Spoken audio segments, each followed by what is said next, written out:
Alright, so first you want to grab your 1/2" ratchet, then you want to grab your 12mm socket, and next you're going to need a 6" extension for it. You also need a funnel, and then finally you're going to need your 5W30 oil. Alright, so the first step, you're going to take out the dipstick, just unscrew it a bit. Alright, yep, oil looks pretty dirty, so put the dipstick up there for now, and then so that's out of the way. Now you have the bolt here. You also want to make sure that you have a little oil pan here to catch all the oil in, and then you're gonna put your thing on there.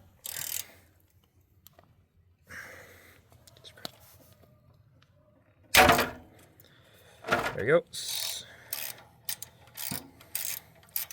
And once you're done using the 1/2" ratchet and the 12mm socket, the extension, put that off to the side. Make sure that this is under the bolt so you don't accidentally spill oil everywhere. You're going to finger loosen it very slowly. Alright, and now the bolt is out. There we go. So now, bolt's out, it's all good. Oil's looks pretty dirty, so just going to let that drain there for a bit. Alright, and now that our oil's finally done draining into the pan, we're going to go and just clean the hole right there. Just make sure there's no more oil coming out or anything like that. Alright, now that that's clean, once that's done, I'm going to take the bolt, screw it back in there finger tight, and now that we finger tighten the bolt back on, just going to do a 1/4" turn with the ratchet. That's good. There we go. Now that's back on, and the oil's right here. So we have 5W30 oil. That's what's recommended for use on the generator. Unscrew it and take your funnel, put it right in there. Sometimes it's better to have a partner while doing this, just so that way you can focus on pouring the oil, but I'm doing it by myself, so I gotta hold it by myself. And then just kind of... And one more thing I forgot to mention is you don't want to have the funnel too far in so you can actually see where you're pouring in. And then this generator takes about a quart of oil, so you want to fill it till it's about almost high, and then check. So right now, still a little ways off, so we'll keep pouring.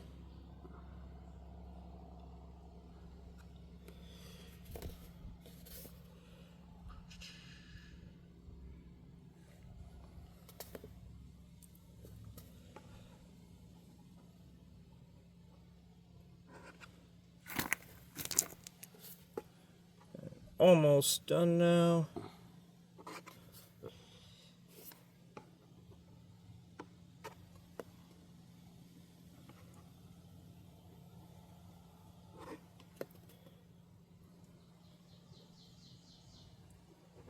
Alright, and that should be at the high level, so make sure there's no more oil coming out of that. And before you guys put the dipstick back in, make sure you do wipe it so that way none of the old oil gets back into there. Alright, and that's all wiped down. Just put the dipstick in. There we go. Then give it a little bit of a tighten, and then just loosen it back out and pull it out again, just to make sure that your oil is in the right spot. Alright, so that looks good. So now, oops. Go, tighten that back up, and that is the first part of this job done. The oil has been changed. Alright, so for the next part of this job, we're fixing the air filter. So literally all you need is just buy a new air filter. You can also clean it, but it's a lot easier if you just buy one. So first what you're going to do, take the cover here off. So all you got to do, just unscrew this bolt. That comes right out. And you pop that off. And you're supposed to change this every 50 hours or once it gets really dirty. This filter is both very dirty and it has not been changed for quite a while. So we're going to throw that off to the side there. Grab our brand new one. And plain and simple, not much to it. Just gonna sit there, put it in. Since it's a new one, it's gonna be a little bit tighter. Just give it some force, and then just put this back on. Get that out of the way. Just put this back on, hold this down so that way the bolt can, or sorry, the screw can go back in. Tighten it, and don't reef on it too much, just give it a nice little finger tight. And there you go, fuel filter's done. Next, or sorry, the air filter's done. Alright, and so next we're going to be taking out the spark plug, which is right here. For this you're going to need your 1/2-inch wrench from before, same extension, and just use a 5/8 spark plug socket. So, as first you're just going to pull that out, there you go. Just move that kind of out of the way there. That's good enough. And you're going to put that in there. And all right. So it turns out the instruction manual and the repair manual is actually wrong. It's not a 5/8 socket. You need a 13/16 socket on the same exact ratchet. So again, just going to put this in there. Make sure it's on nice and snug. And then just break the seal. Once you break the seal, it should come out pretty easily after that. And then just gonna keep ratcheting it until it's loose and comes out. All right, and then once you get to a certain point, you can just take off the ratchet and use the extension and the socket. Eventually, you'll feel it come loose and it'll come out. And you just pull this out of there, and as you can see, it's a very crappy spark plug. So we're gonna go throw that off to the side. Now we're gonna grab our new one, and you want two things for this. One, spark plug, and two, this thing. This measures the gap in the spark plug. So for this generator, the spec is between 0.28 and 0.30. So this side here, we got 0.30. Just gonna put it in between here, and as you can see, it fits nice.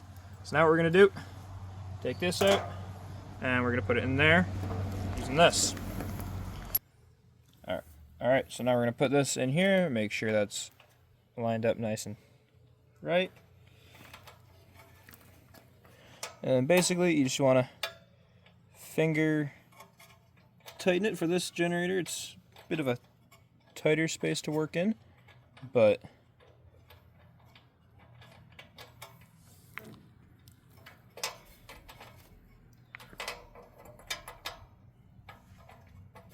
finger tightening it till you can't tighten it anymore, and then we'll go from there.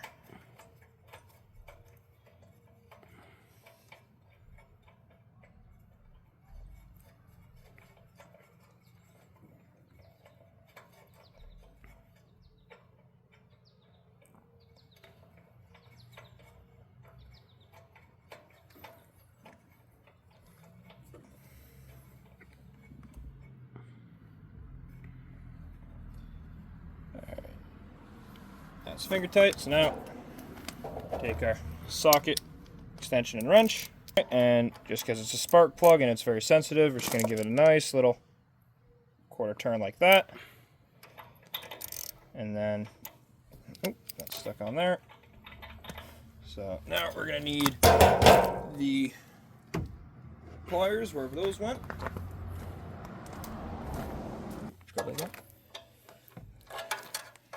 Alright, this is stuck in here, so just grab it with the pliers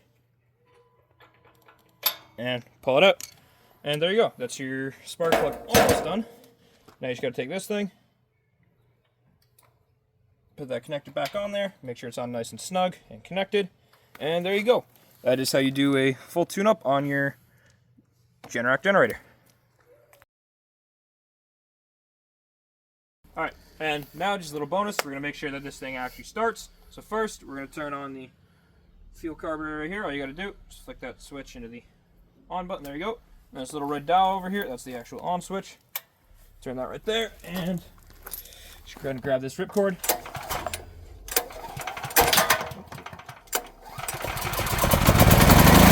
And there you go. Yeah, that's how you do a full tune-up on a Generac generator. And you turn it off. There you go. That's how you turn it off.